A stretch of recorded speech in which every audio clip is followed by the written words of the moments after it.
अस्सलाम वालेकुम dear students, आज हमारा मास स्पेक्ट्रोमीट्री से अगला लेक्चर है जो इसी का पार्ट हम कह सकते हैं। That is the average atomic mass can also be said as the fractional atomic mass. Clear होगी बात की? जी बच्चों, बेटे किसी भी एलिमेंट का जो एवरेज एटॉमिक मास होता है जिसे फ्रैक्शनल एटॉमिक मास भी कहते हैं, ये तीन चीज़ों पे डिपेंड करता है। ये डिपेंड करता है उस एलिमेंट्स के नंबर ऑफ आइसोटॉप्स पर, उसके आइसोटॉप्स की तादाद पर, नंबर वन। ये बेटे डिपेंड करता है रिलेटिव अबंडेंस ऑफ आइसोटॉप्स, उन आइसोटॉप्स की रिलेटिव अबंडेंस पर, और ये डिपेंड करता है एग्जैक्ट मैसेस ऑफ आइसोटॉप्स। जी बच्चों, क्लियर होगी बात? ये एवरेज एटॉमिक मास या fractional atomic mass of an element actually depends upon three things. इसमें नंबर वन है उस एलिमेंट्स के आइसोटॉप्स की तादाद, नंबर टू क्या है आइसोटॉप्स की रिलेटिव अबंडेंस, और नंबर थ्री क्या है उन आइसोटॉप की exact masses. And what is a criteria, what is a method to calculate the average atomic mass of the fractional atomic mass of an element. यहां पर मैंने लिखा है कि एक एलिमेंट का एवरेज एटॉमिक मास अगर हमको कैलकुलेट करना है तो उस एलिमेंट के जितने भी आइसोटॉप्स हैं उन सब के one by one her isotopes की आइसोटॉपिक मास को मल्टीप्लाई कर देना है उसकी रिलेटिव अबंडेंस से, फिर सभी को क्या कर देना है, जमा कर देना है और डिवाइड कर देना आपने 100 से।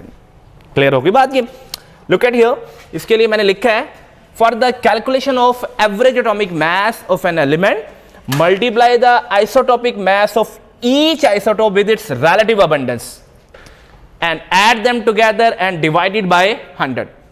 For example neon, if you remember कि नियॉन जो है इट हैज थ्री आइसोटॉप। वो कौन कौन से? That is neon 1020, neon 1021, neon 1022, और इनकी रिलेटिव अबंडेंस जो है नियॉन 1020 के 90.92 है, और जो 1021 है इसकी 0.257 है, और 1022 की रिलेटिव अबंडेंस 8.82% है। अब इसका average mass we have to calculate. उसके लिए क्या करें, हर आइसोटॉप की जो आइसोटॉपिक मास है उसे मल्टीप्लाई कर दे रिलेटिव अबंडेंस। मसलन इस आइसोटॉप की ये आइसोटॉपिक मास 20 को मल्टीप्लाई करेंगे हम किसके साथ, इसकी रिलेटिव अबंडेंस के साथ, इसको मल्टीप्लाई करेंगे इसकी रिलेटिव अबंडेंस के साथ, और इसको मल्टीप्लाई करेंगे हम इसकी रिलेटिव अबंडेंस के साथ। लेट्स सी हियर, ये हमारे पास 20 है, और बच्चों 20 को मल्टीप्लाई करेंगे हम इसकी रिलेटिव अबंडेंस 90.92%। फिर उसके बाद बेटे क्या, 21 को मल्टीप्लाई करेंगे हम 0.257, और बेटे 22 को मल्टीप्लाई करेंगे हम 8.82 के साथ। 22 मल्टीप्लाई 8.82। जी बच्चों, क्लियर? ये स्टेप नंबर वन हो गया हमारे पास for the calculation of the average atomic mass of an element multiply the isotopic mass of each isotope with its relative abundance. उसके बाद स्टेप नंबर टू क्या है, ऐड देम टुगेदर। इन सबको क्या कर दे, जमा कर दे। जमा करने के लिए मैं यहां पर प्लस का साइन लगाऊंगा, यहां पर प्लस का साइन लगाऊंगा। फिर उसके बाद क्या है, एंड डिवाइडेड बाय 100। फिर इसको बेटे किस पे डिवाइड कर देना आपने, 100 पे डिवाइड कर लेना। दिस इज द क्राइटेरिया कि हर आइसोटॉप की जो आइसोटॉपिक मास है उसे मल्टीप्लाई कर दिया उसकी रिलेटिव अबंडेंस से, फिर इन सबको जमा कर दिया, फिर 100 पे क्या कर दिया, डिवाइड कर दिया। और यहां पर बेटे ओवरऑल आंसर देखें वो कितना आएगा, 20.18 AMU। This is a method by which we can measure, calculate the average atomic mass of an element. ठीक है जी बच्चों, हर टॉपिक की तरह इस टॉपिक का भी हम क्या लेंगे, एग्जाम डिकोडेड के एग्जाम के पॉइंट ऑफ व्यू से कौन से इंपॉर्टेंट मल्टीपल चॉइस क्वेश्चन है और शॉर्ट क्वेश्चन है। जी बच्चों, the exact message of isotopes can be determined by alpha option है कंबस्टन एनालिसिस के जरिए पता चलता है, या मैनोमीटर से पता चलता है, या कैलोरीमीटर से, या मास स्पेक्ट्रोग्राफ से। बेटे कंबस्टन एनालिसिस से तो हम मुख्तलिफ एलिमेंट्स की परसेंटेज मालूम करते हैं इफ़ यू रिमेंबर, और मैनोमीटर से हम प्रेशर मेजर करते हैं, कैलोरीमीटर से हम हीट मेजर करते हैं। सो राइट ऑप्शन क्या होगा, मास स्पेक्ट्रोग्राफ। यानी मास स्पेक्ट्रोग्राफ से हम क्या करते हैं, आइसोटोप के एग्जैक्ट मैसेज मालूम करते हैं। बेटे आपको याद होएगा कि मास स्पेक्ट्रोग्राफ मास स्पेक्ट्रोमीटर को ही कहते हैं। It is actually an older name. और पहले इसको क्यों मास स्पेक्ट्रोग्राफ रखा गया था, क्योंकि उसमें इस्तेमाल हुई थी फोटोग्राफिक प्लेट्स, और बाद में से मास स्पेक्ट्रोमीटर जब किया गया तब इसमें फोटोग्राफिक प्लेट्स नहीं थी, तब इसमें इस्तेमाल होते थे इलेक्ट्रॉनिक डिवाइसेस जिसमें इलेक्ट्रोमीटर शामिल है, जिसे आयन कलेक्टर भी कहते हैं, डिटेक्टर भी कहते हैं। बहरहाल इसमें राइट ऑप्शन भला क्या बनेगा, mass spectrograph. The deflection of positive ion of the isotope on ion collector of mass spectrometer depends upon. बेटे आपने एक रिलेशनशिप पढ़ा था mathematical, mass to charge ratio is equal to h² r² / 2e। इसमें m क्या था, mass of the isotopic positive ion, e क्या था, charge on the isotopic positive ion, h क्या था, strength of magnetic field, r क्या था, radius, और E क्या था, स्ट्रेंथ ऑफ इलेक्ट्रिक फील्ड। तो हमें पता है मास टू चार्ज रेशियो अगर ज्यादा है तो रेडियस क्या होगा, ज्यादा होगा। रेडियस अगर ज्यादा होगा तो डिफ्लेक्शन क्या होगी, कम होगी। कीप इन माइंड, रेडियस जितना बड़ा होगा डिफ्लेक्शन उतनी कम, रेडियस जितना छोटा होगा डिफ्लेक्शन उतनी ज्यादा होगी। लीजिए मास टू चार्ज रेशियो अगर किसी चीज का ज्यादा है तो उसका रेडियस क्या होगा, कम होएगा। क्लियर।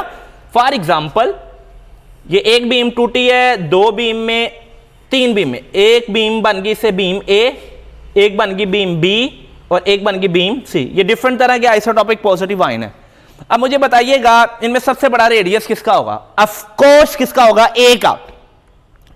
ए का रेडियस सबसे बड़ा होगा, बी का रेडियस ए से क्या होगा, छोटा होगा, सी का रेडियस इससे भी क्या होगा, छोटा होगा। अब जिसका रेडियस सबसे बड़ा है आपको नजर आ होगा that is something more flattened comparatively other one, ये ज्यादा स्मूथ है, इसका मतलब ये ज्यादा बेंड नहीं हुआ हुआ।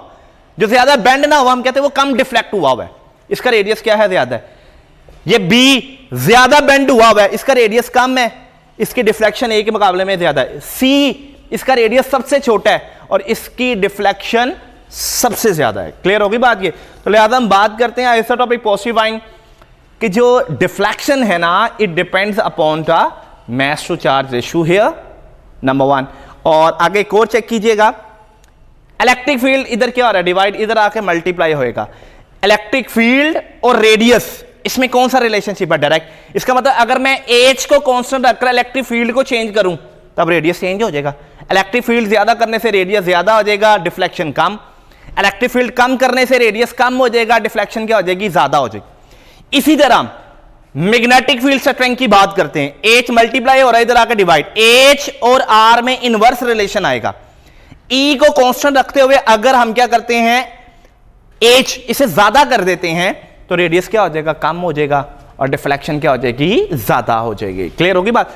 इसका मतलब जो डिफ्लेक्शन है पॉजिटिव आयन की वो मास टू चार्ज रेशियो पे भी डिपेंड करती है, वो स्ट्रेंथ ऑफ इलेक्ट्रिक फील्ड पे भी डिपेंड करती है, वो स्ट्रेंथ ऑफ मैग्नेटिक फील्ड के ऊपर भी डिपेंड करती है। लेट्स सी हियर अगेन, यहां पर हमने बात की थी the deflection of positive ions of the isotopes on the ion collector of mass spectrometer depends upon number 1 mass to charge ratio, number 2 strength of electric field, number 3 strength of magnetic field. या delta option में क्या रहा है, all of above. So what is the right one जी, exactly तीनों आएंगे ना। Radius या डिफ्लेक्शन इन सभी से क्या होगा, चेंज हो सकता है। उसके बाद which of the following properties always in whole number, whole number 1 2 3 4 5 6 7 8 ये होल नंबर है, फ्रैक्शन में पॉइंट्स आ जाता है। तो कौन सी प्रॉपर्टी होल नंबर में होगी, एटॉमिक मास या एटॉमिक रेडियस या एटॉमिक वॉल्यूम या एटॉमिक नंबर। एटॉमिक मास तो फ्रैक्शन में हो सकता है, ऑक्सीजन का मास 15.99, हाइड्रोजन का मास 1.008, यानी एटॉमिक मास तो फ्रैक्शन में हो सकता है। एटॉमिक रेडियस ये भी फ्रैक्शन में हो सकता है, एटॉमिक वॉल्यूम भी हो सकता है। Atomic number is actually a whole number. Atomic number हमेशा क्या होगा, होल नंबर। और ये होता क्या, नंबर ऑफ प्रोटॉन्स क्या होते हैं। So this is the right one. चौथा एमसीक्यूज की एक्सप्लेनेशन हम पहले ही कर चुके हैं, जरा देखिएगा। कीपिंग एच कांस्टेंट, हमने किसे कांस्टेंट रखना है, एच को कांस्टेंट रखना है। इफ ई इज इंक्रीज्ड, अगर ई को ज्यादा कर दिया जाए, स्ट्रेंथ ऑफ इलेक्ट्रिक फील्ड को ज्यादा कर दिया, then the radius of the path follow by cation in mass spectrometer will, radius क्या होगा। सवाल है कि इसको कांस्टेंट कर दिया है एच को, इसे क्या किया, कांस्टेंट। तो बताइए ई ज्यादा करने से रेडियस पर क्या इफेक्ट आएगा? ई डिवाइड हो रहा है, इधर आकर मल्टीप्लाई एक से आपका, तो ई और आर स्क्वायर में कौन सा रिलेशनशिप आ जाएगा? डायरेक्ट। एज को कांस्टेंट कर दिया ना, तो इसका मतलब है अगर इलेक्ट्रिक फील्ड स्ट्रेंथ इंक्रीज करूंगा ऑटोमेटिकली रेडियस भी क्या होएगा? इंक्रीज होगा। और रेडियस इंक्रीज हो तो डिफ्लेक्शन क्या होती है? कम होती है। डिफ्लेक्शन क्या होती है? कम होती है। इसी तरह ई अगर डिक्रीज करता हूं तो रेडियस क्या होगा? डिक्रीज होगा और डिफ्लेक्शन क्या होगी? ज्यादा होगी। यानी हम बात कर सकते हैं आर और डिफ्लेक्शन, रेडियस और डिफ्लेक्शन, इसमें इनवर्स रिलेशन है। ठीक है, बहरहाल हमारा आंसर कि ई ज्यादा करने से रेडियस पर क्या इफेक्ट पड़ेगा, इससे रिलेटेड आंसर था। ई ज्यादा किया है तो रेडियस ऑटोमेटिकली क्या होगा? इंक्रीज होगा। जी बच्चों क्लियर? उसके बाद देखिएगा हमारे पास आ जाते हैं शॉर्ट क्वेश्चंस। इसमें सबसे पहले आ जाता है व्हाट आर आइसोटोप्स और how do you deduce the fractional atomic masses of elements from their relative abundance. Give 2 example in support of your answer. Isotope के बारे में हम लास्ट लेक्चर के अंदर पढ़ चुके हुए हैं कि these are the atoms of same element which have same atomic number but different atomic masses या mass number. एक ही एलिमेंट के ऐसे एटम्स जिनके एटॉमिक नंबर तो सेम होते हैं लेकिन एटॉमिक मैसेज या मैस नंबर क्या होते हैं? डिफरेंट। उन्हें हम क्या कहते हैं? आइसोटोप्स। इसका दूसरा पार्ट क्या है कि how do you deduce fractional atomic message of element from relative isotopic abundance, किस तरह निकाल? तो इसको कैलकुलेट करने का तरीका बेटे यहां पर हमने लिख दिया हुआ है। एवरेज या fractional atomic mass of an element किस तरह कैलकुलेट करते हैं? तो for the calculation of average atomic mass या fractional atomic mass of an element, multiply the isotopic mass of each isotope with its relative abundance या isotopic abundance, add them together and divided by 100। किसी भी element का fraction atomic mass निकालना है तो क्या करेंगे? उस एलिमेंट के हर आइसोटोप की आइसोटोपिक मास को मल्टीप्लाई करेंगे उसकी रिलेटिव अबंडेंस या परसेंटेज अबंडेंस के साथ। फिर उसके बाद इन सबको क्या करेंगे? जमा करेंगे और 100 पे क्या कर देंगे? डिवाइड कर देंगे। जिस तरह हमने एग्जांपल ली थी, ये नियॉन के 3 आइसोटोप हैं, नियॉन 1020, 1021, 1022, और 1020 की रिलेटिव अबंडेंस या आइसोटोपिक अबंडेंस या परसेंटेज अबंडेंस कितनी है? 90.92%। नियॉन 1021 की रिलेटिव अबंडेंस कितनी है? 0.257%। नियॉन 1022 की रिलेटिव अबंडेंस कितनी? 8.82% इसकी क्या है? रिलेटिव अबंडेंस है। तो एवरेज या फ्रैक्शनल एटॉमिक मास कैलकुलेट करने के लिए क्या करें? आइसोटोपिक मास को मल्टीप्लाई करें रिलेटिव अबंडेंस से। 20 को मल्टीप्लाई किया 90.92 से, 21 को मल्टीप्लाई किया 0.257 से, और 22 को मल्टीप्लाई किया 8.82। फिर उसके बाद इन सबको जमा किया और 100 पे डिवाइड कर दिया। ये आ गया आपके पास एवरेज एटॉमिक मास। यहाँ क्या आ गया? फ्रैक्शनल एटॉमिक मास। जी बच्चों क्लियर? उसने कहा था 2 आपने क्या करने हैं एग्जांपल। एक एग्जांपल तो ये है, एक एग्जांपल बेटे आपका होमवर्क है, वो खुद से कैलकुलेट कीजिएगा। वो क्या है? ब्रोमीन के बेटे 2 आइसोटोप होते हैं। ब्रोमीन के कितने आइसोटोप होते हैं? 2। एक ब्रोमीन होता है ब्रोमीन 3579 और एक होता है ब्रोमीन 3581। ठीक है बच्चों? यानी एक का मास 79 है, एक का मास 81 है। जो 79 वाला है बच्चों, इसका रिलेटिव अबंडेंस कितना होता है? 50.54%। इसकी आइसोटोपिक अबंडेंस या रिलेटिव अबंडेंस कितनी होती है? 50.54%। और जो ब्रोमीन 3581 है, इसकी कितनी होती है? 49.46% रिलेटिव अबंडेंस। बेटे इसको भी एग्जैक्टली ऐसे ही इनकी एवरेज एटॉमिक मास या फ्रैक्शन एटॉमिक मास कैलकुलेट कर। यानी इस केस में हम क्या करेंगे? 79 को मल्टीप्लाई करेंगे 50.54 से, 81 को मल्टीप्लाई करेंगे 49.46 से, फिर इन सबको क्या करेंगे? जमा करेंगे और 100 पे क्या कर देंगे? डिवाइड कर देंगे। वो क्या आ जाएगा आपके पास? Average atomic mass of bromine आ जाएगा। क्लियर? इस तरह 2 एग्जांपल इसके साथ आ गए। उसके बाद how does mass spectrograph shows the relative abundance of isotopes of an element. एक मास स्पेक्ट्रोग्राफ जो होता है वो एक एलिमेंट के आइसोटोप की रिलेटिव अबंडेंस को किस तरह जाहिर करता है? अब नियॉन के केस में ये मैंने एक बनाया है मास स्पेक्ट्रम। दिस इज अ, फर्ज करें ये मास स्पेक्ट्रम किसका? नियॉन का। तो नियॉन के मास स्पेक्ट्रम में आपको लास्ट लेक्चर में याद था कि 3 पीक्स हासिल हुई थी। एक हासिल हुई थी 90.92% पर, एक हासिल हुई थी हमारे पास 0.257% और एक हासिल हुई थी हमारे पास 8.82% पे। ये थी 20 ये थी 21, ये थी 22। तो क्वेश्चन है हमारे पास, how does mass spectrograph shows the relative abundance of isotope of an element. Mass spectrograph एक एलिमेंट की रिलेटिव अबंडेंस किस तरह जाहिर करता है। बेटे मॉडर्न केमिस्ट्री जो आजकल इस्तेमाल हो रही है उसमें मास स्पेक्ट्रम को मास स्पेक्ट्रोग्राफ भी कहा जाता है। वैसे तो मास स्पेक्ट्रोग्राफ पहले इंस्ट्रूमेंट का ही नाम था, लेकिन आजकल मास स्पेक्ट्रम को मास स्पेक्ट्रोग्राफ भी कहा जाता है। बहरहाल अगर मैं इंस्ट्रूमेंट का भी नाम ले तो कोई प्रॉब्लम नहीं है। तो आप कहिएगा कि मास स्पेक्ट्रोग्राफ जो है ना एलिमेंट्स के आइसोटोप की रिलेटिव अबंडेंस जाहिर करता है मास स्पेक्ट्रम की शक्ल में। किस शक्ल में? मास स्पेक्ट्रम की शक्ल में। So here we can write that mass spectrograph show the relative abundance of isotopes of an element in the form of mass spectrum.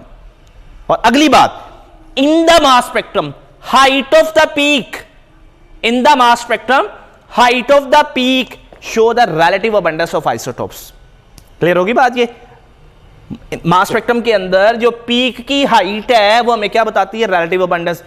And the number of peaks tells us total number of isotopes. Number of peaks tells us total number of isotopes and the position of peaks tells us the mass number of isotopes. जी बच्चों clear होगी बात ये। उसके बाद आ जाइएगा, what is the justification of two strong peaks in the mass spectrum of bromine while for iodine only one peak at 127 AMU is indicated. चलिए सबसे पहले बोरोमीन की बात करते हैं। मैं इसी को रिमूव कर देता हूं, इसी का नाजायज इस्तेमाल करते हैं। जी बच्चों सवाल है कि बोरोमीन का मास स्पेक्ट्रम नहीं तो उसमें दो स्ट्रॉन्ग पीक्स आ रही हैं, इसकी जस्टिफिकेशन क्या है?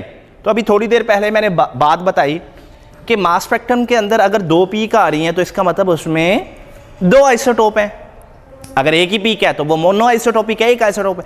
अब दो स्ट्रॉन्ग पीक जो आ रही है इसकी एक पीक बेटे हासिल होगी हमारे पास 50.54% पे और एक पीक बेटे हासिल होगी इसकी हमारे पास 49.46% पे। ये बोरोमीन 79 हो गया और बोरोमीन 81 हो गया। तो इतने पार्ट का जवाब, what is the justification of two strong peak in the mass spectrum of bromine, इतने का। तो आप इसका जवाब क्या लिखेंगे? Two strong peaks in the mass spectrum of bromine shows that bromine has two isotope, bromine 79 and bromine 81 with their relative abundance 50.54% and 49.46%। ठीक है, आगे कह रहा है कि while for iodine only one peak at 127 AMU is indicated। अब iodine के mass spectrum में एक ही पीक है, इसका मतलब इसका एक ही आइसोटोप है, वही क्या होगा? 100% होगा। यानी अगर मैं आयोडीन के लिए बनाना चाहूं तो आयोडीन के लिए अगर ये हमारे पास 100% हो रिलेटिव अबंडेंस और ये हमारे पास क्या हो? मास नंबर, तो ये 100 की 100% उसमें क्या होगा? आयोडीन का ही होगा। कौन से वाला? 127। ठीक है, while only one peak for iodine is indicated at 127 AMU, इसका मतलब क्या है कि iodine is monoisotopic, it has only one isotope, will definitely be 100%। ठीक है बच्चों, होप्स हो कि आपने आज का लेक्चर बड़े अच्छे तरीके से देखा होगा, गौर किया होगा। अब इसके बाद जो है बेटे हम अगला लेक्चर जो है वो डिस्कस करेंगे जो इसी से रिलेटेड होगा, यानी इसी का कुछ पार्ट है, उसमें शॉर्ट क्वेश्चन भी शामिल होंगे और कुछ मज़ीद मल्टीपल चॉइस क्वेश्चन भी शामिल होंगे। बहुत शुक्रिया बच्चे, थैंक यू वेरी मच, जज़ाकल्लाह।